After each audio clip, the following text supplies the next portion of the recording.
ও তো এখনো জানেই না যে আমি আসলে রূপা, না জেনেই রং নাম্বার।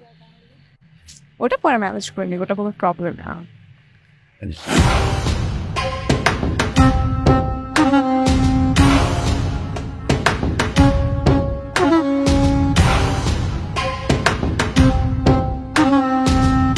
রূপা, তোমার সাথে আমার কিছু কথা আছে। বাবা, আজকে হঠাৎ তো সাহসী হয়ে গেলেন কিভাবে? এতদিন তো মাথা নিচু করেই কথা বলতেন। নাটক করবে না, আমার সামনে দাঁড়িয়ে একদম নাটক করার চেষ্টা করবে না। কি হয়েছে বলেন তো? কি হয়েছে মানে? এখন দেখছি কিছুই জানো না। আমার সাথে রং নাম্বারে কল দিয়ে প্রেম করেছো, দেয়াল থেকে পোস্টার কেটে বাসায় নিয়ে টাঙিয়েছো, এসব সবকিছু তো তুমি করেছো, তাই না? ও, সবকিছু তাহলে জেনেই গেছেন। ইউ নো হোয়াট, তোমার জন্য আমার কত কিছু হাতছাড়া হয়ে গেছে, আমার সদস্যপদ বাতিল হয়ে গেছে। আমি এখন নির্বাচন করতে পারবো। তো ভালোই তো হয়েছে, এইসব বাদ দিয়ে একটা চাকরি বাকরি করেন, তা না হলে বিয়ে করে আমাকে কি খাওয়াবেন? বিয়ে? আর তোমাকে? ইম্পসিবল। যে মেয়ে আমার সঙ্গে প্রতারণা করে প্রেম করেছে তাকে তো বিয়ে করার কথা প্রশ্নই আসে না। বারবার ভুলে যেতে? মানুষ চেষ্টা করলে সব পারে। কিন্তু আমি তো পারবো না। আমি তো তোমাকে ভালোবাসি, আর আমি তোমাকেই বিয়ে করব। তোমাকে পাওয়ার জন্য আমাকে যা যা করতে হবে আমি তাই করব। তুমি যদি সবসময় আমাকে অপছন্দও করো, তারপর আমি তোমার পিছু ছাড়বো না। চল।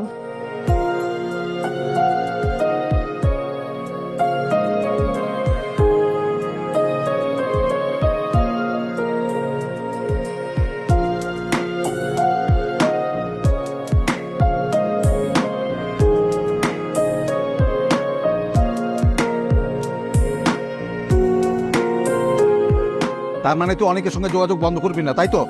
বললাম তো না, আমি ভালো করে জানি এখন তুমি ওকে বকাবকি করবা আর আমার থেকে আলাদা করার জন্য ওকে দূরে থাকতে বলবা, কিন্তু কোনো লাভই হবে না।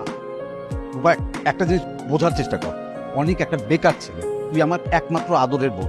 আমি একটা বেকার ছেলের কাছে আমার আদরের বোনকে কেন বিয়ে দেবো? কিভাবে দেবো বল? ওর বেকারত্বের জন্য তাই তুমি তুমি তো নিজের সাথে ব্যবহার করার জন্য তো সবাইকে কাছে রাখো, কাউকে ঠিক মতো পড়াশোনা করতে দাও না, নিজের সাথে সবসময় ব্যবহার করে। আরে বাবারে, আমি ওদেরকে জোর করে নিয়ে আসি নাকি? ওরাই তো আসে আমার কাছে। কিন্তু তুমি তো ভালো করে জানো ওদের সবার একটা ভবিষ্যৎ আছে, তুমি তো আর জেনে বুঝে ওদের সব ভবিষ্যৎ নষ্ট করতে পারো না। আমি তোর কাছে জ্ঞান নিতে আসিনি, একদম না। আমি যেটা বলতে এসেছি, অনেককে তোকে ভুলে যেতে হবে, ব্যাস। সেটা কখনোই সম্ভব না। তোমার যা ইচ্ছে তুমি তাই করো, আমার যদি বিয়ে করতেই হয় তাহলে আমি ওকেই করবো।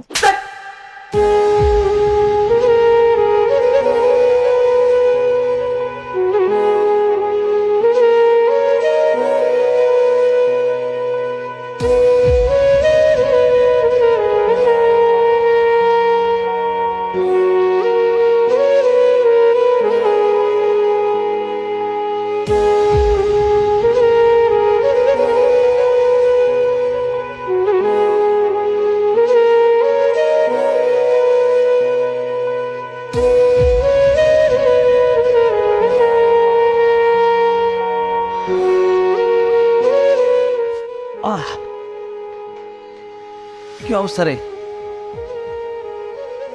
পিজা রূপা, আমার কথা শোন।